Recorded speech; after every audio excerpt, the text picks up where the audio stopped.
Last class रे आमे crown rule विषय रे पढुतले। क्राउन रूल रो पार्ट 1 जोटा कि आमे 1858 गवर्नमेंट ऑफ इंडिया 1858 बाजा को एक्ट ऑफ गुड गवर्नेंस कहंती सेटु आमे स्टार्ट करथे एवं लास्ट रे आमे इंडियन काउंसिल एक्ट ऑफ 1909 बाजा को मॉर्लेमेंटो रिफॉर्म्स को आजे ताको मध्ये पढथले। मनोज प्ले तो माने कोन पढुचे माने historical evolution of our Indian constitution को एवं याको आमे ब्रॉडली दीटा फेज रे पढुचे। फर्स्ट फेज रे आमे पढले द कंपनी रूल कहले द ईस्ट इंडिया कंपनी रो रूल जोटा को आमे डिवाइड करथिले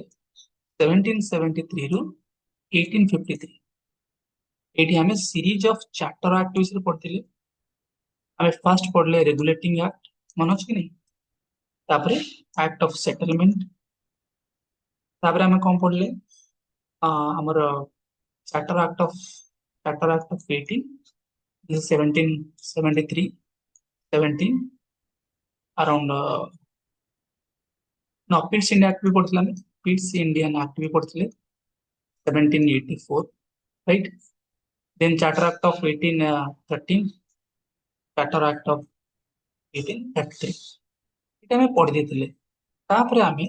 लास्ट क्लास रे क्राउन रो रूल को दी फेज रे पढ़थिले पार्ट 1 आउ पार्ट 2 रे। पार्ट 1 रे आमे कोन पढ़ले ना 1858 रो हमरो लैंडमार्क इवेंट कोन थिला 1857 रो विद्रोह सिपाही विद्रोह। ओके, तो तापरे जेतेबे ब्रिटिश रो क्राउन बा ब्रिटिश रो पार्लियामेंट कंप्लीटली टेक ओवर करनेला और ईस्ट इंडिया कंपनी को अबोलिश कर दिला तार सब जाक मोनोपोली को खत्म कर दिला। तापरे जो एक्ट आसला हमें कहे जे कोन कहे ना government of India act of good governance 1858 सेटू स्टार्ट करके हमें 1909 ता भीतर हम कोन पढ़थिले इंडियन काउंसिल एक्ट 1861 पढ़थिले, इंडियन काउंसिल एक्ट इन 92 पढ़थिले एवं लास्ट 909 पढ़ले। एवं तुमनको मु बैकग्राउंड रे कहितली जे फ्रीडम स्ट्रगल पे हमर जोर रे कोन मूवमेंट चलथियो से समय एक्सट्रीमिस्ट मॉडरेट नरमपंथी चरमपंथी एमानकर कोन आसीथिबो एमानकर हमर जो फ्रीडम स्ट्रगल रे रोल बहुत जोर रे आसीथिबो। प्रथम फेज रे मॉडरेट हमर जो मॉडरेट पॉलिटिशियन जेमिति कि हमर मु कहितली तुम दादा भाई नारोजी हाँ कि नहीं गोपाल चंद्र गोखले ए मान लीड करिवे सत्यनाथ बोस किंतु एतले हमर एक्सट्रीमिस्ट फेज आसीबो तला हमर लाल बाल पाल एवं घोष आसी जिबे तो से माने कोन करिवे से माने दाबी करिवे जे हमको आहुरी अधिकार दिया जाऊ। ओके, 909 रो एक्ट रे पिले गांधी सिंह को जो पॉलिटिकल महात्मा गांधी को पॉलिटिकल गुरु होचंदी के गोपाल चंद्र गोखले तांकर प्रयास रे ए 1909 रे बहुत सारे चेंज आस्तिला। ठीक, एवं आमे जानि जे 1909 को इनफेमसली कहंती जे कोन कहंती ताको हमर कोन एतोटा मॉर्लेमेंटो रिफॉर्म्स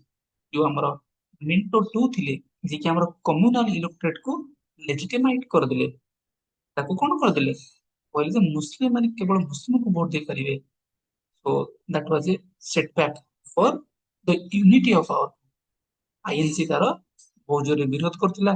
किंतु तुमे जानिछ जे ब्रिटिशर माने हमर डिवाइड और रूल रो पॉलिसी को कोन करथिले अप्लाई करथिले से माने कोन करथिले इंडियन मान को टिके कैरेट दउथिले एवं कैरेट ऑफ स्टिक रो पॉलिसी को अप्लाई करी हमको रूल करा पे चेष्टा करथिले गवर्न करा पे चेष्टा करथिले। आज आमे कोन पढिया बेले नेक्स्ट जो हमर बाकी अछि गवर्नमेंट ऑफ इंडियन एक्ट 1999 बहुत ही इंपोर्टेंट बिकॉज आमे कॉन्स्टिट्यूशनल डेवलपमेंट बा कॉन्स्टिट्यूशनल फ्रेमवर्क इति इवॉल्व होची से जाने पे चेष्टा करछे। हिस्ट्री ऑलरेडी मॉडर्न हिस्ट्री तुमे पढिछो एबे आमे हिस्ट्री को कनेक्ट करिवा हमर कॉन्स्टिट्यूशन सहित। तापर नेक्स्ट गवर्नमेंट ऑफ इंडिया 1935 मु बारंबार कहि आसी this two act are the bedrock or the foundation of our constitution एवं तुम जानिछ एटा मु कहितले already is called the structural part कोन पई ना 2/3 almost 70 to 80% of our constitution is derived from this act बुझला तापर नेक्स्ट हम पढ़िबा Indian independence act of 1947 last act okay चलो माने कहितली जे Minto father of communal electorate ମୁଁ ତମକୁ କହିଥିଲି ଯେହେତୁ କଂଗ୍ରେସ ବ୍ୟାକଗ୍ରାଉଣ୍ଡ ରେ ଆସି ଯାଇଥିବ ସେ କଣ କରିବ ସିଏ ଡିମାଣ୍ଡ କରିବ ଯେ ଆମେ କଣ ସପ୍ଲିମେଣ୍ଟାରୀ କ୍ୱେଶ୍ଚିନ୍ ପଚାରି ପାରିବୁ ଓକେ ଆମେ ବଜେଟ ଆଜି ହୋଲ କୁ କଣ ଭୋଟ ସେ ପର୍ଯ୍ୟନ୍ତ ଯାଇ ମଧ୍ୟ କରିପାରୁନଥିଲି ବଟ୍ ତମେ ଏତେ ଡିଟେଲ ଲେଭେଲ ମନେ ରଖିବ ତମେ ମନେ ରଖିବ ଯେ 1892 ରେ ଯୋଉ ପାୱାର ଥିଲା ତାଠୁ ଟିକେ ଅଧିକ ପାୱାର ମିଳିବ ନନ୍ ଅଫିସିଆଲ ମେଜोरिटी प्रोविंस ରେ ହେଇଗଲା ଏଟା ତ ମନେ ରଖିବ ସାଇଜ ମଧ୍ୟ ବଢିଗଲା ଆମର କାଉନସିଲ ସାଇଜ ବଢିଗଲା କିନ୍ତୁ ଅଫିସିଆଲ ମେଜोरिटी ଏବେ ବି ତାଙ୍କ ଅଣ୍ଡର ରହିବ ଚାଲ ନେକ୍ସଟ ପଢିବା ଆମେ गवर्नमेंट ऑफ इंडिया 99 याको पिले कहती famously Montagu Chelmsford reforms Montagu किए ये सेक्रेटरी ऑफ स्टेट प्रथम जे आसीबो सी कोन बड़ बड़ पोस्ट रे थिबो चेम्सफोर्ड किए चेम्सफोर्ड से हमर वाइसरॉय मन रखिबो ले कंफ्यूज होंती वाइसरॉय किए सेक्रेटरी ऑफ स्टेट किए जो होचनी ब्रिटेन रो पार्लियामेंट रे कोने कैबिनेट रैंक रो मिनिस्टर तो ये जो एक्ट 1919 रे हमर आसिला इफेक्ट माने लागू होला 1921 रे ओके तुम पहले मन मन भाव ये जो टाइमिंग 1999 टाइमिंग कौन पे एमती हिची तुम जानि जे ऑलरेडी तुम मन को कहितली जे प्रथम वर्ल्ड वार स्टार्ट हे जाइथिबो 1911 ରୁ 1915 ଯେତେବେଳେ ୱାର ହବ ୱାର୍ଲଡ ୱାର ହବ ତମକୁ କଣ ଲାଗୁଛି ଭାରତ କଣ କରିଥିବ ବ୍ରିଟିଶ ମାନଙ୍କୁ ସପୋର୍ଟ କରିଥିବ ବିକଜ ସେଇ ସମୟରେ ମଡରେଟ ମାନଙ୍କର ଯୋଉ ପଲିଟିक्स ଟା ଆମର ଆଇଏନସି କୁ କଣ କରୁଥିଲା ଗଭର୍ନ କରୁଥିଲେ ତ କଣ ହବ ନା ଏଇ ଯୋଉ ମଡରେଟ ମାନେ କଣ କରିବେ ଏମାନେ ଭାବିବେ ତାହେଲେ ଆମେ ବ୍ରିଟିଶ ମାନଙ୍କୁ ସପୋର୍ଟ କରିବା okay so that they will give us representation they will think okay, we are loyal to them ତ ଆମକୁ ସେମାନେ କଣ ଯେମିତି ବ୍ରିଟେନ ର କଲୋନି ମାନଙ୍କୁ ସେମାନେ ସେଲ୍ଫ ଗଭର୍ନାନ୍ସ ଦଉଛନ୍ତି ବା ସ୍ୱରାଜ ଦଉଛନ୍ତି ସେଇଭଳିଆ ଆମକୁ କିଛି ମିଳିବ କିନ୍ତୁ ଏଇ ୱାର ରେ ଭାରତର ଅବସ୍ଥା ଆହୁରି ଦୟନୀୟ ହେଇଯିବ କଣ ପାଇଁ ନା ଭାରତରୁ ରିସୋର୍ସେସ ଯିବ ଭାରତରୁ ମ୍ୟାନ ପାୱାର ଯିବ ଆମେ ଫାଇଟ କରିବା ଏବଂ ଯୋଉ ୱାର ରେ ଯୋଉ ଖର୍ଚ୍ଚ ହବ ତାର ବର୍ଡନ ମଧ୍ୟ ଭାରତରୁ ଯିବ ୱାର ର ଯୋଉ ୱାର ଟାଇମ ଯୋଉ ଆମର କଣ ଯୋଉ କ୍ଷତି ସେଟା ଆମ ଦେଶର ଲୋକମାନଙ୍କୁ ବହୁତ ହି ପଡିବ ଆମର ଫାମାଇନ ଆସିବ ଆମର ଇନଫ୍ଲେସନ ବଢିଯିବ ତ there will be lot of unrest lot of chaos youth ମାନେ ପୁରା ରେଷ୍ଟଲେସ୍ ହେଇଯିବେ ଯେ ଆଇଏନସି କଣ କରୁଛି କି କରୁନି କେବଳ ବ୍ରିଟିଶର ମାନଙ୍କୁ ସପୋର୍ଟ କରୁଛି ତ ତୁମେ ଜାଣିବ ଯେ ସେଇ ସମୟରେ ଆମର ରିଭଲ୍ୟୁସନାରୀ ଆକ୍ଟିଭିଟି ମଧ୍ୟ ଷ୍ଟାର୍ଟ ହେଇଯିବ ଏକ୍ସଟ୍ରିମିଷ୍ଟ ଏମାନଙ୍କଠୁ ଆହୁରି ଗୋଟେ ଅଲଗା ବାଲା ମାନେ କଣ କହିଲ ସେକ୍ଟ ଯୋଉମାନେ କି ଆମର ଫ୍ରିଡମ ଷ୍ଟ୍ରଗଲ ରେ ରୋଲ ପ୍ଲେ କରୁଥିଲେ ସେମାନେ ହେଲା ରିଭଲ୍ୟୁସନାରୀ ଯୋଉମାନେ ଟ୍ରାଏ କରିବେ ଯେ ଆର୍ମ ହତିଆର ଉଠେଇବେ ଏବଂ ଡାଇରେକ୍ଟ ବ୍ରିଟିଶର ମାନଙ୍କୁ ଚ୍ୟାଲେଞ୍ଜ କରିବେ ତାର ସେମାନଙ୍କୁ କିଲ୍ କରିବେ ନହେଲେ ସେମାନଙ୍କ ଉପରୁ ବମ୍ ପକେଇବେ ନହେଲେ ସେମାନଙ୍କ ଟ୍ରେନ ଲୁଟ କରିବେ ଓକେ ଏଇ ସବୁ ଯୋଉ ଚାଲିଛି ୟାକୁ ବ୍ୟାକଗ୍ରାଉଣ୍ଡ ରେ ରଖି ସେମାନେ କଣ କରିବେ କ୍ୟାରଟ ଆଉ ଷ୍ଟିକ ର ପଲିସିକୁ ଆପ୍ଲାଏ କରିବେ ଯେ ଭାରତୀୟ ମାନଙ୍କୁ ଚାଲ କିଛି କିଛି କଣ କନସେସନ ଦେବା ତ 1917 ବେଳେ ଏବଂ ବ୍ୟାକଗ୍ରାଉଣ୍ଡ ରେ ତୁମେ ଜାଣିଛ ଅଲରେଡି ଆମର ଆନି ବେସାନ୍ତ 1916 ରେ ଆଇଏନସି ର ପ୍ରେସିଡେଣ୍ଟ ହେବେ ସିଏ କଣ କରିବେ ନା ବାଲ ଗଙ୍ଗାଧର ତିଲକଙ୍କ ସହିତ ମିଶି ହୋମ ରୁଲ ମୁଭମେଣ୍ଟ ଷ୍ଟାର୍ଟ କରିବେ ହୋମ ରୁଲ ମୁଭମେଣ୍ଟ କଣ ନା ଯେମିତି ଆମର ଆୟରଲାଣ୍ଡକୁ ଆୟରଲାଣ୍ଡ ମଧ୍ୟ କଲୋନି ଥିଲା ତାକୁ କଣ ଦିଆଥିଲା ସେଲ୍ଫ ଗଭର୍ନାନ୍ସ ର ଅପରଚୁନିଟି ଦିଆଯାଇଥିଲା ତ ଭାରତୀୟ ମାନେ କହିବେ ଆମକୁ ମଧ୍ୟ ଆମେ ନିଜକୁ ଗଭର୍ଣ୍ଣ କରିବା ପାଇଁ ଆମକୁ ଅଧିକାର ଦିଆଯାଉ ଜୋରସୋରରେ ମୁଭମେଣ୍ଟ ଚାଲିବ ଏଇ ସବୁକୁ ଆଖିରେ ରଖି 1917 ରେ କଣ ହବ ନା ବ୍ରିଟିଶ ଗଭର୍ଣମେଣ୍ଟ କଣ କରିବ ନା ଟ୍ରାଏ କରିବ to introduce responsible government in India they will try to show that we are responsible for the development of your କଣ people you are our subject we will take care of you ଏଇ background ରେ ପିଲେ କଣ ହେଇଛି ନା ଏଇ act ଆସି ତ ମନେ ରଖିବ ତ ଦେଖିବ ଯେ ଏଇ ଆକ୍ଟ ରେ କଣ ହବ ନା ବହୁତ ସାରା ଚେଞ୍ଜ ଆସିବ କମ୍ପେୟାର ଟୁ ୟୁଏଚ ଆକ୍ଟ ତମକୁ ଲାଗିବ ଯେ ହଁ କିଛି ରିଫର୍ମ ହେଇଛି ଆକ୍ଚୁଆଲି ରିଫର୍ମ ଗୁଡାକ ନାମକୁ ମାତ୍ର କଣ ପାଇଁ ନା ଏଗୁଡା ଜଷ୍ଟ ମାନେ ଦେଖେଇବା ପାଇଁ ଲୋକମାନଙ୍କୁ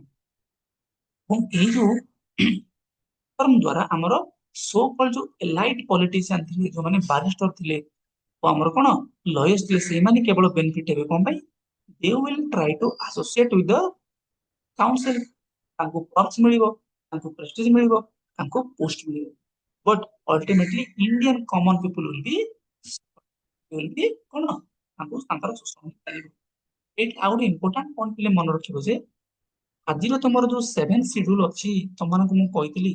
ଷ୍ଟେଟ ଆମର ଯୋଉ ଷ୍ଟେଟ ଲିଷ୍ଟ ଅଛି ଆଉ ୟୁନିୟନ ଲିଷ୍ଟ ବା ସେଣ୍ଟ୍ରାଲ ଲିଷ୍ଟ ଅଛି କନକରେଣ୍ଟ ଲିଷ୍ଟ ଅଛି ଏଇ ସବୁର ବିଗିନିଂ ଏଇଠି ହେଇଥିଲା କଣ ପାଇଁ ନା ଏଇ ସମୟରେ କ୍ଲାସିଫିକେସନ ଅଫ ସବଜେକ୍ଟ କରିଦିଆଗଲା ଏଇ ଆକ୍ଟ ଦ୍ୱାରା ତାର ଅର୍ଥ ଆଡମିନିଷ୍ଟ୍ରେସନ କୁ ଡିଭାଇଡ କରିଦିଆଗଲା ଯେ ସେଣ୍ଟ୍ରାଲ ସବଜେକ୍ଟ ପ୍ରୋଭିନ୍ସିଆଲ ସବଜେକ୍ଟ ବୁଝିଲା କି ନାଇଁ ତ ଏଟା କନଷ୍ଟିଟ୍ୟୁସନ ର ଇଭଲ୍ୟୁସନ ହେଲ୍ପ କରୁଛି ନାଇଁ ମତେ କୁହ ତୁମକୁ ମୁଁ କହିଥିଲି ଏବେ ଯାଏ ଯୋଉ ଡାଇରାର୍କି କେତେ ପ୍ରକାର ପଢେଇଥିଲି ବେଙ୍ଗଲରେ ଗୋଟେ ଡାଇରାର୍କି ପଢେଇଥିଲି ନିଜାମତ ଆଉ ଦିୱାନୀ ତାପରେ ତମକୁ ପଢେଇଥିଲି ଯେ ବୋର୍ଡ ଅଫ କଣ୍ଟ୍ରୋଲ ଆଉ ବୋର୍ଡ ଅଫ ଡାଇରେକ୍ଟର ଏ ଗୋଟେ ଟାଇପର ଡାଇରାର୍କି ଆଉ ଗୋଟେ ନୂଆ ପ୍ରକାର ଡାଇରାର୍କି ପିଲେ ଏହି ଆକ୍ଟ ଦ୍ୱାରା ଇଣ୍ଟ୍ରୋଡ୍ୟୁସ ହବ ମନେ ରଖିବ ଡୁଆଲ ଗଭର୍ନେନ୍ସ ବା ଡୁଆଲ ଗଭର୍ନମେଣ୍ଟ କୋଉଠି ଇଣ୍ଟ୍ରୋଡ୍ୟୁସ କରାଗଲା ପ୍ରୋଭିନ୍ସିଆଲ ସବଜେକ୍ଟ ପ୍ରୋଭିନ୍ସ ମାନଙ୍କରେ କଣ କରାଗଲା ପ୍ରୋଭିନ୍ସ କହିଲେ କଣ ନା ବମ୍ବେ ମାଦ୍ରାସ ଆଉ ବେଙ୍ଗଲ ଏଇଭଳିଆ ଯୋଉ ପ୍ରୋଭିନ୍ସ ମାନଙ୍କରେ ବା ନର୍ଥ ଫ୍ରଣ୍ଟିୟର ପ୍ରୋଭିନ୍ସେସ୍ ଏଇଭଳିଆ ସିନ୍ ପ୍ରୋଭିନ୍ସେସ୍ ଏଇଭଳିଆ ଯୋଉ ପ୍ରୋଭିନ୍ସେସ୍ ମାନଙ୍କରେ ଯୋଉଟା ଆଜିର ରାଜ୍ୟ ଏଇମାନଙ୍କର ଯୋଉ ସବଜେକ୍ଟକୁ ବିଲେ ଦି ଭାଗରେ ବିଭକ୍ତ କରିଦିଆଗଲା ବହୁତ ଇମ୍ପୋର୍ଟାଣ୍ଟ ପରୀକ୍ଷାରେ ପଡିଛି ଗୋଟେ ହେଲା ରିଜର୍ଭ ସବଜେକ୍ଟ ଆଉ ଗୋଟେ ହେଲା ଟ୍ରାନ୍ସପୋର୍ଟ ସବଜେକ୍ଟ ରିଜର୍ଭ ସବଜେକ୍ଟ କହିଲେ କଣ କହୁଛ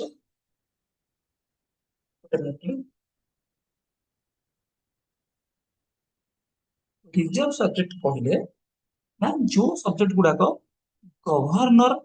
କଣ ଗଭର୍ଣ୍ଣର ଜେନେରାଲ କଣ କରିବେ ତାଙ୍କର ଯୋଉ ଏକ୍ଜିକ୍ୟୁଟିଭ କାଉନସିଲ ସେମାନେ କଣ କରିବେ ନା ତା ଉପରେ ଲ ବନେଇବେ ବା ଆକ୍ଟ ବନେଇବେ ସେମାନେ କିନ୍ତୁ ଯାହା ବି କରିବେ ସେମାନେ ରେସ୍ପନ୍ସିବୁଲ ହେବେନି କାହା ପ୍ରତି ଲେଜିସ୍ଲେଟିଭ କାଉନସିଲ ପ୍ରତି ଆଜି କଣ ଏଟା ପସିବଲ ହଉଛି କି ଆଜି ଆମର କ୍ୟାବିନେଟ ଯାହା କରୁଛି ବା ଏକ୍ଜିକ୍ୟୁଟିଭ ଯାହା କରୁଛି they are responsible to the Lok Sabha in particular and responsible to the parliament in general କଣ ପାଇଁ otherwise there will be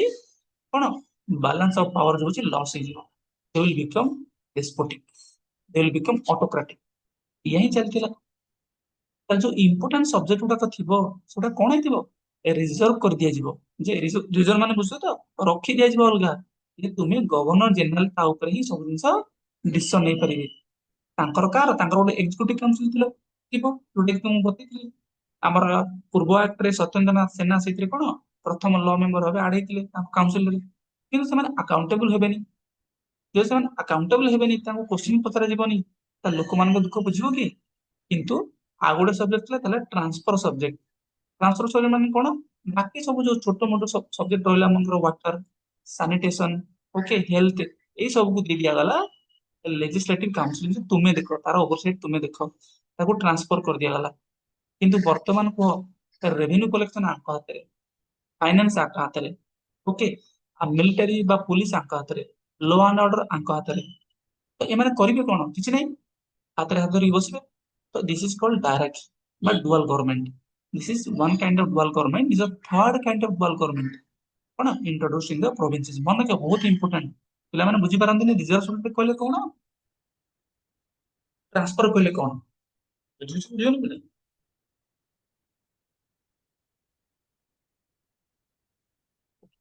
next ଲୋକେ ମନେ ରଖିବ ଯେ ଆମର ଯୋଉ ଇଣ୍ଡିଆନ କାଉନସିଲ ଥିଲା ଯୋଉଟା କି ଆଜିର ପାର୍ଲାମେଣ୍ଟ ସହିତ ବାଇ କ୍ୟାମେରାଲ ଲେଜିସ୍ଲେଚର ତିଆରି କରିଦିଆଗଲା ବାଇ କ୍ୟାମେରାଲ କହିଲେ ଯେମିତି ଆଜିର ଲୋକସଭା ରାଜ୍ୟସଭା ସେଇଭଳିଆ ଅପର ହାଉସ ବା କାଉନସିଲ ଅଫ ଷ୍ଟେଟ ଏବଂ ଲୋୟର ହାଉସ ବା ଲେଜିସ୍ଲେଟିଭ ଆସେମ୍ବଲି କଣ ହେଲା କରିଦିଆଗଲା ଏବଂ ତୁମମାନଙ୍କୁ ଏଇ ଆକ୍ଟ ଦ୍ୱାରା ଯେ ଡାଇରେକ୍ଟଲି ଇଲେକ୍ସନ ର କଣ ଇଣ୍ଟ୍ରୋଡକ୍ସନ ହେଲା ପଡିବ କୋଉ act which act brought element of direct election 1990 act ଦ୍ୱାରା ଆସିଲା ବହୁତ ଇମ୍ପୋର୍ଟାଣ୍ଟ ପିଲା ମନେ ରଖିବ ଏବଂ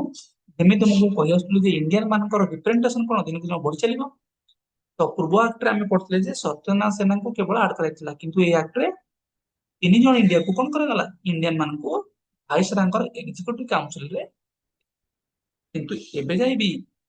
ଯୋଉ କମାଣ୍ଡର ଇନ ଚିଫ ବା ଯୋଉ ଆର୍ମିର ହେଡ ବ୍ରିଟିଶ ପିପୁଲ ହିଁ ହେବେ ୟୁରୋପିଆନ ହିଁ ହେବେ ବୁଝିହଉନି ପିଲେ ତାପରେ କଣ ନା ଇଲେକ୍ଟ୍ରାଲ ରିଫର୍ମ ଆସିଥିଲା ରିଫର୍ମ ତ କିଛି ନୁହଁ ନା ଯେମିତି 1909 ଆକ୍ଟରେ ସେପାରେଟ ଇଲେକ୍ଟୋରେଟ୍ ଆସି ଯାଇଥିଲା କାହା ପାଇଁ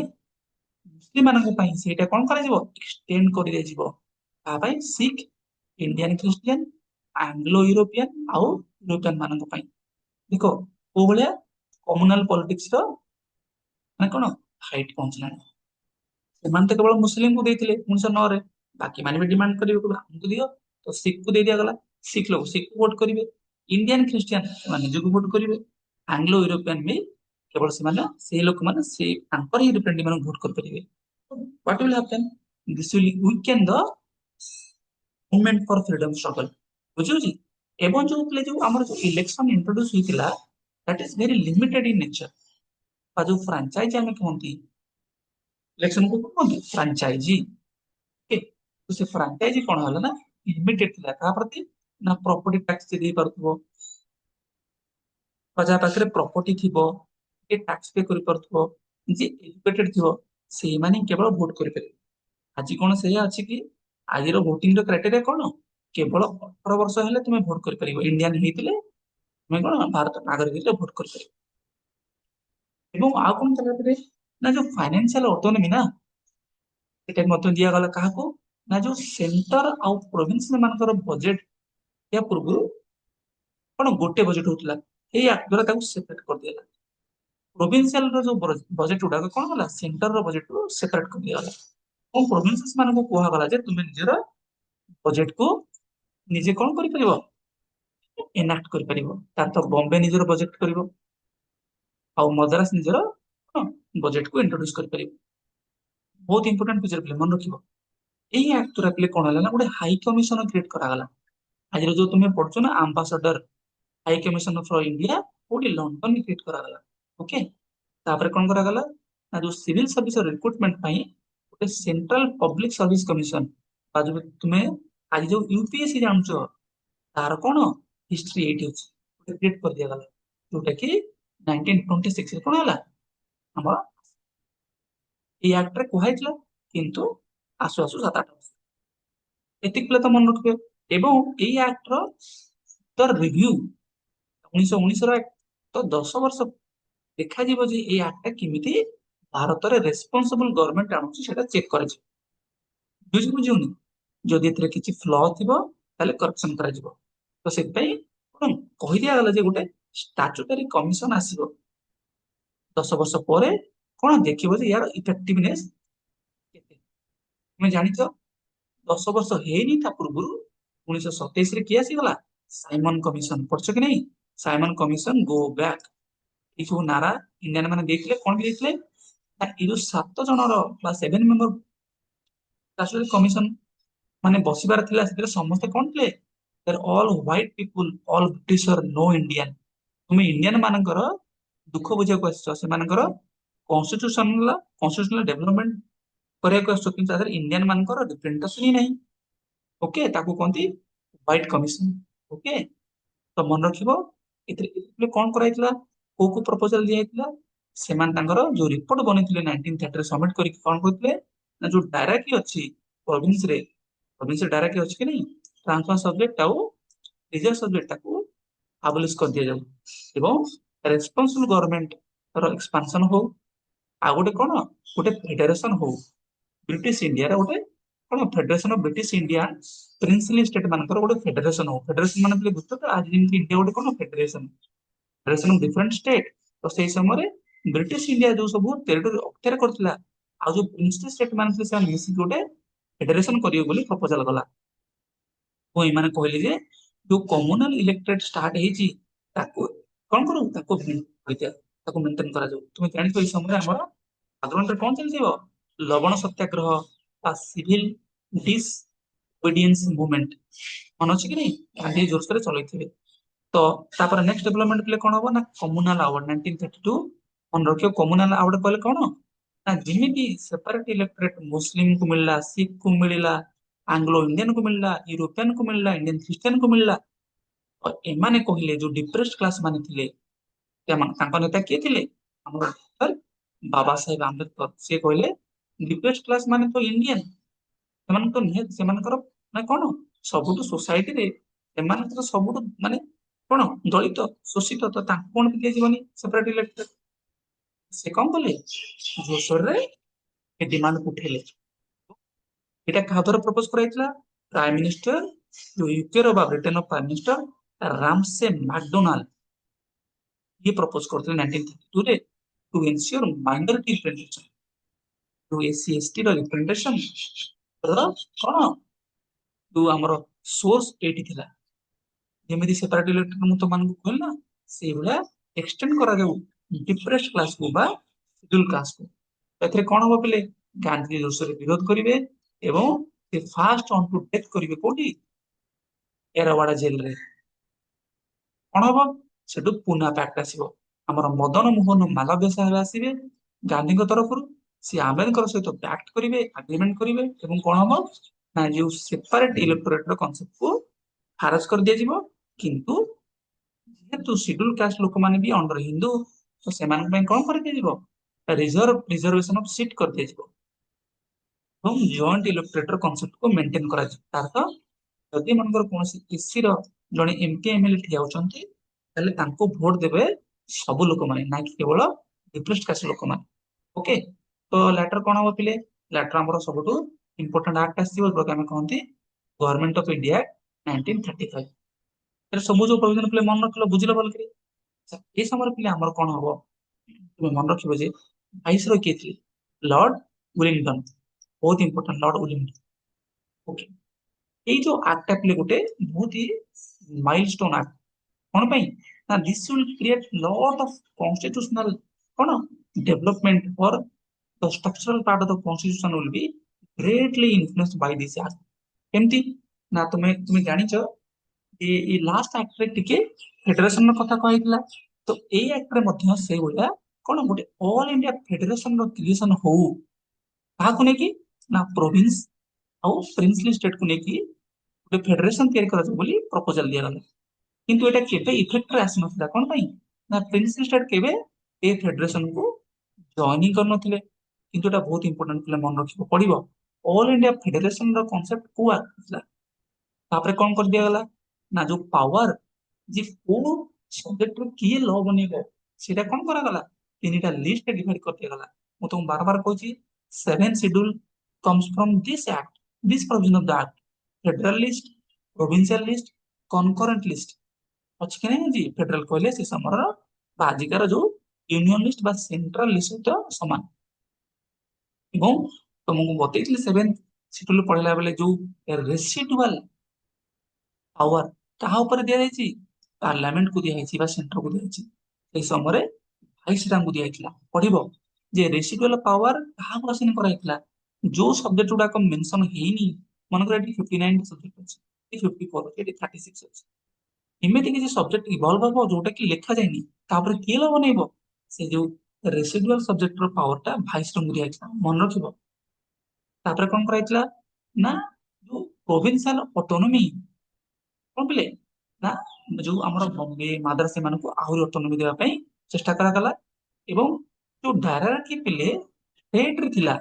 ଯୋଉଟା କି ସାମନ କମିଶନ କହିଥିଲା ଆବୋଲିଶ କରିଦିଅ, ସେଇଟା ସେଣ୍ଟରରେ ପିଲେ ଆଣିବା ପାଇଁ ପ୍ରପୋଜାଲ କରାଗଲା। ବଟ ଯୋଉଟା କି କେବେ ହେଇପାରିନଥିଲା। ସେଣ୍ଟର ଡାଇରେକ୍ଟ ମାନେ ବୁଝୁଛ ତ? ତାହେଲେ ସେଣ୍ଟର ଯୋଉ ଭାଇସରୟ ଅଛନ୍ତି, ତାଙ୍କର ଏକ୍ଜିକ୍ୟୁଟିଭ କାଉନସିଲ କଣ କରିବ? ରିଜର୍ଭ ସବଜେକ୍ଟ ଉପରେ ଲ ବନେଇବ ଏବଂ ତାଙ୍କର ଯୋଉ ଲେଜିସ୍ଲେଟିଭ କାଉନସିଲ ସେମାନେ ଟ୍ରାନ୍ସଫର ସବଜେକ୍ଟ ଉପରେ ଲ ବନେଇବେ, ଯୋଉଟା କି କେବେ ହେଇନଥିଲା। ତାପରେ କଣ ହେଲା ନା ପୂର୍ବ ଆକ୍ଟରେ ତମେ ପଢିଥିଲ ଯେ ଇଣ୍ଡିଆନ କାଉନସିଲରେ ଅପର ହାଉସ ଲୋୟର ହାଉସ ହୋଇଥିଲା। ସେଇ କନସେପ୍ଟଟାକୁ ପ୍ରୋଭିନ୍ସେସ ମାନଙ୍କୁ କଣ କରାଗଲା? ଏକ୍ସଟେଣ୍ଡ କରିଦିଆଗଲା। ବାଇ କ୍ୟାମେରାଲିଜିମ 6ଟା ପ୍ରୋଭିନ୍ସେସରେ ଏଷ୍ଟାବ୍ଲିଶ କରାଗଲା: ବେଙ୍ଗଲ, ବମ୍ବେ, ମାଦ୍ରାସ ଆଉ ୟୁନାଇଟେଡ ପ୍ରୋଭିନ୍ସେସ କହିଲେ ଆଜିର ଉତ୍ତରପ୍ରଦେଶ। ମନେ ରଖିବ ପିଲେ। ଏବଂ କଣ କରାଗଲା? ଯୋଉ ସେପାରେଟ ଇଲେକ୍ଟୋରେଟ ର କନସେପ୍ଟ ଚାଲିଥିଲା, ସେ ପୁରା ହଦ ହେଇଗଲା। ସିଡ୍ୟୁଲ କାଷ୍ଟ ଦିଆ ସେ ମାନେ ପୂର୍ବ ପୂର୍ବ ଆମେ ପଢିଲେ ଯେ ପୁନା ଆକ୍ଟରେ କଣ ଯେ ମନା କରାଯାଇଥିଲା ଯେ ହବନି, ଯେ ଆମର ସିଟ ରିଜର୍ଭ ରହିବ। କିନ୍ତୁ ସେଇଟାକୁ ନ ମାନିକି ସେମାନେ କଣ କଲେ ନା ଡିପ୍ରେସ କ୍ଲାସ ମାନଙ୍କୁ ମଧ୍ୟ ଏକ୍ସଟେଣ୍ଡ କରିଦେଲେ ଏବଂ ତା ବାଦେ ୱିମେନ ମାନଙ୍କୁ ବି ଦେଇଦେଲେ, ଲେବରର ମାନଙ୍କୁ ବି ଦେଇଦେଲେ। ଦିବାକୁ ଚେଷ୍ଟା କରୁଛ ପିଲେ। ତାର ତ ଲେବରର ଯଦି କିଏ ଗୋଟେ କ୍ୟାଣ୍ଡିଡେଟ ଠିଆ ହବ, ଲେବରର ମାନେ ତାକୁ ଭୋଟ ଦେବେ। ୱିମେନ କ୍ୟାଣ୍ଡିଡେଟ ହେଲେ କେବଳ ୱିମେନ୍ କ୍ୟାଣ୍ଡିଡେଟ୍ ଭୋଟ କରିବେ। କେତେ କମ୍ୟୁନାଲ ନେଚର ଦେଖ ହେଲା, ମାନେ ଦେଶକୁ ଭାଙ୍ଗିବା ପାଇଁ କୋଉଭଳିଆ ସବୁ ଆକ୍ଟ ଆସିଥିଲା। ଏବଂ ତାପରେ କଣ କରାଗଲା, ଯୋଉ ଇଲେକ୍ସନ ଟା ତମେ ଜାଣିଛ 10% କଣ କରାଗଲା, ଏକ୍ସଟେଣ୍ଡ କରିଦିଆଯାଏ, ମାନେ ଯୋଉ ଭାରତର ପପୁଲେସନ କୁ ଦେଇ ଦିଆଗଲା। କିନ୍ତୁ ଏବେ ବି କଣ ଲିମିଟେଡ, ସମସ୍ତେ ଭୋଟ ଦେଇ ପାରୁନଥିଲେ। ଯୋଉମାନେ ଏଜୁକେଟେଡ, ଯୋଉମାନେ ରିଚ୍, ସେମାନେ କେବଳ ଦେଇପାରୁଥିଲେ। କମନ ଲୋକ କଣ ଇଲେକ୍ସନ ରେ ପାର୍ଟିସିପେଟ କରିପାରୁନଥିଲା। ଏବଂ ଏହି ଆକ୍ଟ ଦ୍ୱାରା ବହୁତ important reserve bank of India create କରାଯାଇଥିଲା। ଆଜିର ଆରବିଆଇ ର ସୋର୍ସ କୋଉଠି? ତାପରେ କଣ କରାଗଲା ନା ଫେଡରାଲ ଆଉ ପ୍ରୋଭିନ୍ସିଆଲ ପବ୍ଲିକ ସର୍ଭିସ କମିଶନ ମଧ୍ୟ establish କରାଗଲା। ଆଜିର ୟୁପିଏସସି ଷ୍ଟେଟ ପିସିଏସ୍ ଏଇ ଆକ୍ଟ ରୁ ଆସିଛି। ଏବଂ ଗୋଟେ ଫେଡରାଲ କୋର୍ଟ 1937 ରେ କ୍ରିଏଟ କରାଗଲା। ତମକୁ ମନେ ଅଛି 1773 ରେ ମୁଁ ପଢିଥିଲି ଗୋଟେ ସୁପ୍ରିମ କୋର୍ଟ କାଲକାଟାରେ କ୍ରିଏଟ କରା ବୋଲି, କ୍ରିଏଟ କରାଯିବ ବୋଲି ରେଗୁଲେଟିଂ ଆକ୍ଟ କୁହାଯାଇଥିଲା। ତ finally this is our supreme court, it's called federal court. ଏଇ ଆକ୍ଟ ଦ୍ୱାରା ଏଷ୍ଟାବ୍ଲିଶ କରାଯାଇଥିଲା, ସୁପ୍ରିମ କୋର୍ଟ 1937 ରେ ଆସିଥିଲା। ଏଇଟା ପ୍ରିକର୍ସର ଅର୍ଗାନାଇଜେସନ ସୁପ୍ରିମ କୋର୍ଟ, ମନେ ରଖିବ ପିଲେ। ଆଉ କଣ କରାଗଲା ନା ବର୍ମାକୁ ବା ଆଜିର ମିଆଁମାରକୁ ଇଣ୍ଡିଆରୁ ସେପାରେଟ କରିଦିଆଗଲା। ଏବଂ ଆମର ଯୋଉ ଓଡିଶା, ଆମେ ଆଜି ଯୋଉ ଏପ୍ରିଲ 1 1936 ରେ କହୁଛୁ ଯେ ଆମର କଣ ଆମେ ଉତ୍କଳ ଦିବସ ପାଳନ କରୁଛେ, ଏଇଥିପାଇଁ ପାଳନ କରୁଛେ ଯେ ଏଇ ଆକ୍ଟ ରୁ ଆସିଲା। ଆମର ଯୋଉ ବେଙ୍ଗଲ ପ୍ରୋଭିନ୍ସ ଅଣ୍ଡରରେ ଆମେ ଥିଲେ, ତାଙ୍କୁ କଣ କରାଗଲା, ଓଡିଶାକୁ ଅଲଗା କରିଦିଆଗଲା। ଓଡିଶା ବୋଲି ଗୋଟେ ପ୍ରୋଭିନ୍ସ କ୍ରିଏଟ କରାଗଲା, ଆଉ ସିନ୍ଧ ବୋଲି ଗୋଟେ ମଧ୍ୟ ପ୍ରୋଭିନ୍ସ କ୍ରିଏଟ କରାଗଲା। ତମ ମନେ ରଖିବ ଓଡିଶା କଥା କୋଉ ଆକ୍ଟର ଆସୁଛି, ଏଇ ଆକ୍ଟର ଆସୁଛି। ଓକେ। ଆଉ ତ ମନେ ରଖିବ ଯେ ଓଡିଶା ପ୍ରଥମ ଏଇଭଳିଆ ରାଜ୍ୟ ବା ପ୍ରୋଭିନ୍ସ ଯୋଉଟା କି ଲିଙ୍ଗୁଇଷ୍ଟିକ ବେସିସ ରେ କ୍ରିଏଟ କରାଯାଇଛି, ଲାଙ୍ଗୁଏଜ ବେସିସ ରେ। ତୁମେ ଜାଣିବାକୁ ପାଇବ ଯେତେବେଳେ ଆମର କନଷ୍ଟିଟ୍ୟୁସନ ଆମର ଇଫେକ୍ଟରେ ଆସିଗଲା 1950 ମସିହା ପରେ, ମାଡ୍ରାସ ପ୍ରୋଭିନ୍ସ ଅଣ୍ଡରରେ ଆନ୍ଧ୍ରପ୍ରଦେଶ ଓ ଆମର କଣ କର୍ଣ୍ଣାଟକ ଆଉ ତାମିଲନାଡୁ ସମସ୍ତେ ମିଶିକି ଥିଲେ। ତ ସେଇ ସମୟରେ ସ୍ଵାଧୀନତା ପରେ ଆନ୍ଧ୍ର ଲୋକମାନେ କଣ କରିବେ ନା ବିଦ୍ରୋହ କରିବେ ଯେ ଆମକୁ କଣ ଲାଙ୍ଗୁଏଜ ବେସିସ ରେ ଗୋଟେ, ଯେହେତୁ ଆମେ ତେଲୁଗୁ ସ୍ପିକିଂ, ଆମକୁ ଗୋଟେ ଅଲଗା ରାଜ୍ୟ କରାଯାଉ। ତ ସେଇ ସମୟରେ ପ୍ରଥମ ଥର ପାଇଁ ଆମର କଣ ଲାଙ୍ଗୁଏଜ ବେସିସ ରେ ରାଜ୍ୟ କ୍ରିଏଟ କରା ବୋଲି ଚାଲିବ ଆନ୍ଦୋଳନ ବା ଚାଲିବ କଣ ଷ୍ଟ୍ରାଇକ ଚାଲିବ। After independence Andhra is the first state to be created based on language, based on କଣ linguistic provision।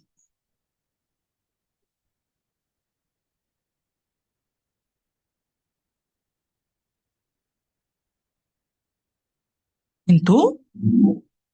ଏହା ପୂର୍ବରୁ ମଧ୍ୟ ଓଡିଶାରେ କ୍ରିଏସନ ହେଇଥିଲା, ମନେ ରଖିବ ପିଲେ, ବହୁତ ଇମ୍ପୋର୍ଟାଣ୍ଟ। ଓକେ। ତାପରେ କଣ କରାଗଲା ପିଲେ, that is not so important, this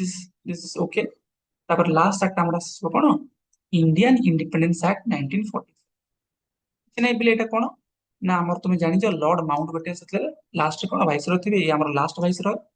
ଭାରତର ସ୍ଵାଧୀନତା ପାଇଁ କଣ ଆକ୍ଟ ଆସିଯିବ, ଅଲରେଡି ଅଗଷ୍ଟ 15 ଆମେ ସ୍ୱାଧୀନ ହେଇଯାଇଛେ। ତ ଏଇ ଯୋଉ ପ୍ଲାନ ଟାକୁ କଣ କହନ୍ତି, ପାର୍ଟିସନ ପ୍ଲାନ ବା ଜୁନ ପ୍ଲାନ, କିଏ ଆଣିଥିଲେ, ଲର୍ଡ ମାଉଣ୍ଟ ବ୍ୟାଟେନ ଜୁନ 3 ରେ ଆଣିଥିଲେ। ତ ତାକୁ କୁହାଯାଏ ମାଉଣ୍ଟ ବ୍ୟାଟେନ ପ୍ଲାନ, ଯୋଉଟା କି ବୋଥ କଂଗ୍ରେସ ଆଉ ମୁସଲିମ ଲିଗ ଆକ୍ସେପ୍ଟ କରିଦେବ। କଣ ପାଇଁ ନା ଆମେ ଦିଟା ସେପାରେଟ ଡୋମିନିଅନ ହେଇଯିବା, ପାକିସ୍ତାନ ଆଉ ଇଣ୍ଡିଆ। ପାକିସ୍ତାନ ଅଗଷ୍ଟ 14 ସ୍ୱାଧୀନ ହବ, ଓଡିଶା ସରି ଆମର ଭାରତ ଅଗଷ୍ଟ 15। ଏଇଟା କଣ କରିଥିଲା ଏଇ ଆକ୍ଟଟା,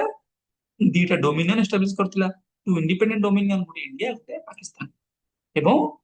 ଏମାନଙ୍କୁ କୁହାଗଲା ଯେ ତୁମର ରାଇଟ ଅଛି, ତୁମେ ବ୍ରିଟିଶ କମନୱେଲ୍ଥ ରୁ ଅଲଗା ହେଇପାରିବ। ବ୍ରିଟିଶ କମନୱେଲ୍ଥ କହିଲେ କଣ ନା ବ୍ରିଟିଶ ମାନେ ଯୋଉ ଯୋଉ ସବୁ କଲୋନୀ ମାନଙ୍କୁ କଣ କରୁଥିଲେ, ତାଙ୍କ ଅଧୀନରେ ଶାସନ କରୁଥିଲେ, ଆଫ୍ରିକାରେ ହଉ ଏସିଆରେ ହଉ,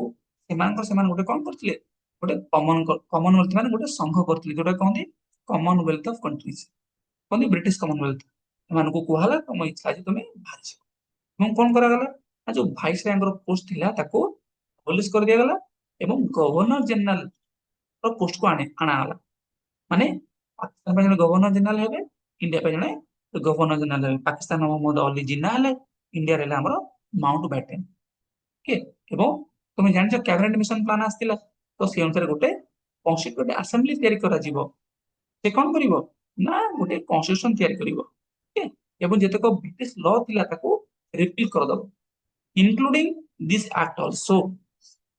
ଏଇଟା ବି ତ ଆକ୍ଟ ବ୍ରିଟିଶ ମାନେ ପାସ୍ କରିଥିଲେ, ବ୍ରିଟିଶର ପାର୍ଲାମେଣ୍ଟ ପାସ୍ କରିଥିଲା। ଓକେ। ତ ତାକୁ ମଧ୍ୟ ତମେ ରିପିଲ କରିପାରିବ। ତାର ତ ରେଗୁଲେଟିଂ ଆକ୍ଟ ରୁ ଆରମ୍ଭ କରି 1935 पर्यंत जेते एक्ट आम कर सब तुम रिपील कर पारिबो ये मध्य कोन कराला एम्पावर करागला तापर कोन कराला पिले हमरो लेजिस्लेटिव अथॉरिटी दरकार नहीं एते आउ ब्रिटिश रो कंट्रोल को एंड कर दिया गला जो हमर सेक्रेटरी ऑफ स्टेट रो पोस्ट क्रिएट कराइतला तो मन कोइली 1858 क्रिएट कराइतला ताको कम कर दिया गला एवं ब्रिटिश रो जो पारामाउंसी ओवर प्रिंसली स्टेट ताको मध्य लैप्स कर दिया गला एवं से मानको ऑटोनॉमी दे दिया गला तार अर्थ मनुष्य मनकर गोटे प्रिंसली स्टेट तांकर कोन तांको ऊपर जो ब्रिटिश रो पारामाउंसी कर जो कोन पावर थिला तांको ऊपर जो इन्फ्लुएंस थिला ताको मध्य खत्म कर दिया गला तुम कहला तुमे कोन हे जीवो ऑटोनॉमी हे जीवो माने तुम ऑटोनोमस फ्रीडम हे तुमे फ्री हे गला मत तुमे जानि जो ए सब हमर लास्ट रे केते प्रॉब्लम क्रिएट करथिला जूनागढ़ जम्मू एंड कश्मीर ओके ये सब कोन हमर सरदार वल्लभ भाई पटेल को इंटीग्रेट करबा पे कारण 545 प्लस रियासत बा हमर कोन प्रिंसली स्टेट थिले से सब को भारत रे मिसिया पे हमर मेनन साहब आउ पटेल साहब मिसी के हमर कोन करथिले इंटीग्रेशन करथिले केवल एई सब कोन प्रोविजन पे एमाने कहि गले कि तुमे फ्री तुमे ऑटोनोमस କିନ୍ତୁ ଏମାନଙ୍କୁ ଭାରତରେ ଇଣ୍ଟିଗ୍ରେଟ କରିବା କେତେ ଚ୍ୟାଲେଞ୍ଜ ହେଇଥିଲା ତମେ ଜାଣିଛ ଆମେ ପଢିଲା ସେ ସବୁ ଜୁନାଗଡକୁ କେମିତି ଇଣ୍ଟିଗ୍ରେସନ ହେଇଥିଲା ହାଇଦ୍ରାବାଦର କେମିତି ଇଣ୍ଟିଗ୍ରେସନ ହେଇଥିଲା ଗୋଆର କେମିତି ଇଣ୍ଟିଗ୍ରେସନ ହେଇଥିଲା ତମେ ଜାଣିଛ ସବୁ ବିଭିନ୍ନ ପ୍ରକାର ଅପରେସନ ଆମେ ଚଲେଇଥିଲେ ଦେନ୍ କଣ କରାଗଲା ପିଲେ ଆଉ ଓକେ ମାଉଣ୍ଟ ବାଟେନ ତମେ ଜାଣିବ ଯେ ଆମ ସ୍ୱାଧୀନ ଭାରତର କଣ ଫାଷ୍ଟ ଗଭର୍ଣ୍ଣର ଜେନେରାଲ କିନ୍ତୁ ଇଣ୍ଡିଆନ କିଏ ପ୍ରଥମ ଗଭର୍ଣ୍ଣର ଥିଲା ସି ରାଜଗୋପାଳଚାରୀ ମନେ ରଖିବ ସି ରାଜଗୋପାଳଚାରୀ ପ୍ରଥମ ଇଣ୍ଡିଆନ ଗଭର୍ଣ୍ଣର ଜେନେରାଲ କିନ୍ତୁ ଯଦି ପଡିବ ପ୍ରଥମ ଗଭର୍ଣ୍ଣର ଜେନେରାଲ କିଏ ଲର୍ଡ ମାଉଣ୍ଟ ବାଟେନ তুমি ଜାଣିଛ ଯେ କନଷ୍ଟିଟ୍ୟୁଣ୍ଟ ଆସେମ୍ବଲିର କ୍ରିଏସନ 1946 ରେ ହେଇଯାଇଥିବ ଯିଏ କି କଣ କରିବ ଯିଏ କି ଗୋଟେ ପାର୍ଲାମେଣ୍ଟ ଭଳିଆ କାମ କରିବ ଲ ବନେଇବ ପ୍ଲସ କଣ କରିବ କନଷ୍ଟିଟ୍ୟୁସନ କୁ ବି ବନେଇବ ଦିଟା କାମ ତାକୁ ଦିଆଗଲା ଯେବେ ଯାଏ ଇଲେକ୍ସନ ହେଇନଥିବ 1951 ଆମର ଇଲେକ୍ସନ ହବ ଓକେ ସେବେ ଯାଏ ଏମାନେ କଣ କରିବେ they will act as a parliament this constituent assembly will act as a parliament plus it will act as a କଣ କନଷ୍ଟିଟ୍ୟୁସନ ମେକିଂ ବଡି ତାହେଲେ କନଷ୍ଟିଟ୍ୟୁସନ ମେକିଂ ବଡି ହବ ସେ ସମୟରେ ତାର କଣ ପ୍ରେସିଡେଣ୍ଟ କିଏ ଯିବେ ରାଜେନ୍ଦ୍ର ପ୍ରସାଦ ଯେତେବେଳେ ଇଏ ଗୋଟେ ମାନେ କଣ ଯେତେବେଳେ ଇଏ ଗୋଟେ ମାନେ ଆକ୍ଟ କରିବା ଯେ ଲେଜିସ୍ଲେଟିଂ ବଡି ସେ ସମୟରେ ଆମର ସ୍ପିକର ଆକ୍ଟ କରିବେ ସେ ସମୟ ସ୍ପିକର କିଏ ଥିଲେ ମେନ୍ ଥିଲେ ଆମର ଜିଭି ବାବଲଙ୍କର ସାହେବ ଥିଲେ ମନେ ରଖିବ ପିଲେ ଏଗୁଡା ଏବଂ ତୁମେ ଜାଣିଛ ଆମର ଫାଷ୍ଟ କ୍ୟାବିନେଟ ଆଫ୍ଟର ଇଣ୍ଡିପେଣ୍ଡେନ୍ସ ଆମର ଇଲେକ୍ସନ ହେଇଥିଲା ସେ ସମୟରେ ଆମର କଣ ହେଲା ଯୋଉ ଆମର ଫାଷ୍ଟ କ୍ୟାବିନେଟ ତିଆରି ଥିଲା ତାର ସବୁ ମେମ୍ବର ଗୁଡା ପିଲେ ମନେ ରଖିବ ଜବାହରଲାଲ ନେହେରୁ କଣ ହେଇଥିଲେ ପିଏମ ହେଇଗଲେ ତାଙ୍କ ହାତରେ କଣ ଥିଲା ଏକ୍ସଟର୍ନାଲ ଆଫେୟାର ଥିଲା କମନୱେଲ୍ଥ ରିଲେସନ ଥିଲା ସାଇଣ୍ଟିଫିକ ରିସର୍ଚ୍ଚ ଥିଲା ପଢିବ ପରୀକ୍ଷାରେ ଯେ ଫାଷ୍ଟ କ୍ୟାବିନେଟ ଆଫ୍ଟର ଇଣ୍ଡିପେଣ୍ଡେନ୍ସ କିଏ କୋଉ ପୋର୍ଟଫୋଲିଓ ଦେଖୁଥିଲେ ପଡେ ପରୀକ୍ଷାରେ ଆଉ ବଲ୍ଲଭଭାଇ ପଟେଲ କଣ୍ଡରେ କଣ ଥିଲା ହୋମ ହୋମ ମିନିଷ୍ଟ୍ରି ତମେ ଜାଣିଛ ଇନଫରମେସନ ଆଉ ବ୍ରଡକାଷ୍ଟିଂ ଥିଲା ଏବଂ ତାପରେ ରାଜେନ୍ଦ୍ର ପ୍ରସାଦ ଗୋଟେ ଏଗ୍ରିକଲଚର ମିନିଷ୍ଟର ଥିଲେ ମୌଲାନା ଅବୁଲ କଲାମ ଆଜାଦ ଇଏ ଏଜୁକେସନ ରିଲେଟେଡ ଥିଲେ ଜନ ମାଥାଇ ପଡେ ରେଲୱେ ଆଉ ଟ୍ରାନ୍ସପୋର୍ଟ ତାପରେ ଆମ୍ବେଦକର ସାହେବ କଣ ଲ ଜଗଜୀବନ ରାମ ଲେବର ମନେ ରଖିବ ଏଗୁଡା ସବୁ Rajkumari Amrit Kaur health C H Bhabha commerce ଏତିକି ପିଲେ ମନେ ରଖିବ important portfolio Shyama Prasad Mukherjee industry and supplies ତ ଆମେ ମାନେ ପିଲେ ଶେଷ କଲେ ଆମର ବହୁତ ହି ବଡ ଗୋଟେ ଟପିକ ଏଇ ଟପିକରେ ପିଲେ ମୁଁ ବହୁତ ସମୟ ନେଇଛି ହେଲା ମୁଁ ଚାହିଁଲେ ବହୁତ ସର୍ଟକଟରେ ବି ପ୍ରୋଭିଜନ ଗୁଡାକ କହିଦେଇ ପାରିଥାନ୍ତି ହେଲା ବଟ ମୋର ଏମ ଥିଲା ଯେ ତମକୁ ସବୁ ପ୍ରୋଭିଜନ କହିଲା ବେଳେ ତା ପଛରେ ଗୋଟେ ବ୍ୟାକଗ୍ରାଉଣ୍ଡ ଅଛି ଗୋଟେ ହିଷ୍ଟ୍ରି ଅଛି ତାକୁ ବି ବୁଝିବା ମୋର କର୍ତ୍ତବ୍ୟ କଣ ମାନେ ଏଇଟା ଥରେ ଜାଣିଦେଲେ ନା ତମେ ଯେତେବେଳେ ପଢିବ ତମର ଧଡ଼ ଧଡ଼ ସବୁ ମନେ ରହିଯିବ କିଛି ନାହିଁ ଏଗୁଡାକ ତମେ କଣ କରିବ এই ଭିଡିଓଟିକୁ ବାରମ୍ବାର ଦେଖିବ ଟ୍ରାଏ କରିବ ବୁଝିବା ପାଇଁ ତାପରେ ପ୍ରୋଭିଜନ ଗୁଡାକୁ ତୁମେ ଆରାମରେ ମନେ ରଖିପାରିବ ଏବଂ କୋଶ୍ଚିନ୍ ଯେତେବେଳେ ଆମେ କରିବା ତମେ ଦେଖିବା ଯେତେବେଳେ ମୁଁ କୋଶ୍ଚିନ୍ କରେଇବି it will be very easy କଣ ଖାଲି ମନେ ରଖିବାର ଅଛି ମୁଁ କଣ କହିଥିଲି କଥା ଖାଲି ମନେ ରଖିବ ଓକେ ତ ଆମେ ଆଜି କଣ ସମସ୍ତେ କଲେ 1919 1935 ଆଉ 1947 ର ଆମର ଯୋଉ ଆକ୍ଟ ଥିଲା ତାକୁ ଶେଷ କରିଦେଲେ ଏବଂ ଆମର ଯୋଉ କ୍ରାଉନ ରୁଲ ର ପାର୍ଟ ଟୁ ଥିଲା ସରିଗଲା ଏଠି ମୁଁ କହିଦଉଛି ଯେ ବର୍ତ୍ତମାନ ଯୋଉ ଲେକ୍ଚର ମାନେ ସବୁ ମୁଁ ପଢୁଛି ବହୁତ ଡିଟେଲରେ ହେଇଯାଉଛି ମୋର ଏମ ଥିଲା ଯେ ଆକୁ କଣ କରିଥିଲା 10 ମିନିଟରେ ପଢିବା ପାଇଁ ଆଇ ଫାଉଣ୍ଡ କି 10 ମିନିଟରେ ତ ଏକ୍ସପ୍ଲେନ କଲା ବେଳକୁ ତ ମତେ କେବଳ ଖାଲି ପଢିଯିବାକୁ ପଡିବ ଏମିତି ଏମିତି ଖାଲି ପଢିଯିବି ତା ଦ୍ୱାରା କିଛି ଲାଭ ହବନି, ତମେ ବୁଝିପାରିବନି। ତମକୁ ବୁଝିଲା ଭଳିଆ ମୁଁ ହିଁ କଣ କରୁଛି, ଲେକ୍ଚର ଗୁଡାକ ବନଉଛି। ୟା ପରେ ମୁଁ କଣ କରିବି ନା, ପ୍ରତି ଲେକ୍ଚରର ଗୋଟେ ସର୍ଟ ଲେକ୍ଚର କରିବି, ମାନେ ଦ୍ୟାଟ୍ ଇଜ ମାକ୍ସିମମ୍ 10 minutes। ମାନେ ମନେକର ଫଣ୍ଡାମେଣ୍ଟାଲ ଲାଇଫ ବୋଧେ ମୁଁ 30 ମିନିଟ୍ ଭଳିଆ ପଢି ଦେଇଛି। କମ୍ପାନୀ ରୁଲ ମୁଁ ପଢିଛି ଆରାଉଣ୍ଡ 30 minutes। ଗ୍ରାଉଣ୍ଡ ରୁଲ ପଢିଛି ଆରାଉଣ୍ଡ 35 minutes। ଏତେ ସବୁ ଆଉ ମୁଁ ପଢିବିନି। ଏଇ ଗ୍ରାଉଣ୍ଡ ରୁଲ ର ପାର୍ଟ 2 ରେ କଣ important feature within 5 to 10 minutes I will tell you. I will not explain କି ବ୍ୟାକଗ୍ରାଉଣ୍ଡ କହିବା, ହିଷ୍ଟୋରିକାଲ ବ୍ୟାକଗ୍ରାଉଣ୍ଡ ଦେବା, କଣ ଚାଲିଛି ରିଲେଟ କରିବା, ଲିଙ୍କିଂ କରିବା, ଏହା ମୁଁ କହିବିନି। ତମକୁ କେବଳ ରିକ୍ୱେଷ୍ଟ କରିବି ଯେ ଯେତେବେଳେ ତମେ ଏଇ 10 ମିନିଟର ସିରିଜର ଭିଡିଓ ଦେଖିବାକୁ ଯିବ, ତା ପୂର୍ବରୁ ତମେ ଆଗ ଆକୁ ବୁଝିଦିଅ। ୟାକୁ ଥରେ ବୁଝିଗଲା ପରେ ନେକ୍ସଟ ଯଦି ତମେ ମାନେ ରିଭିଜନ ମୋଡରେ ଆସିବ, କେବଳ ସେଇ ସିରିଜଟାକୁ ଦେଖିବ। That will be my next target. ମୁଁ ବୁଝୁଛି ଯେ ଟାଇମ ବହୁତ ଲିମିଟେଡ ତମମାନଙ୍କ ପାଇଁ, ତୁମମାନେ ଅଲରେଡି ବହୁତ ସାରା କୋଚିଂ କ୍ଲାसेस ବା ସେଲ୍ଫ ଷ୍ଟଡିର ରୁଟିନ କରିଥିବ, ତ ଏକ୍ସଟ୍ରା ପୁଣି ୟା ପାଇଁ 30 minutes ବାହାର କରିବା ବହୁତ କଷ୍ଟ। I can understand the time management, ତମର କଣ କଲ ଯୋଉ confusion, but I will try my best to limit it. ଯେତେ ଗୁଡାକ ପିଲା କଣ ଫଣ୍ଡାମେଣ୍ଟାଲ ସବଜେକ୍ଟ ଗୁଡାକ ତ ଟିକେ ଟାଇମ ନେଇଯାଉଛି। ଓକେ, ତ ନେକ୍ସଟ ଆମେ ଆମର ଏଟା ଯୋଉ historical evolution of our constitution ସରିଗଲା। ଆମେ ଦେଖିଦେଇଥିଲେ କମ୍ପାନୀ ରୁଲ ଆଉ ଗ୍ରାଉଣ୍ଡ ରୁଲ ପଢିଦେଲେ। ନେକ୍ସଟ ଏବେ ଛୋଟ ଛୋଟ ଚାପ୍ଟର ଆସିବ, ଆମେ ତାକୁ ଟାଇମ ବାଉଣ୍ଡ ମାନେ ଶେଷ କରିବା। ଆଜିର ଲେକ୍ଚରଟିକୁ ଆମେ ଏଇଠି ରଖିବା। Thank you very much.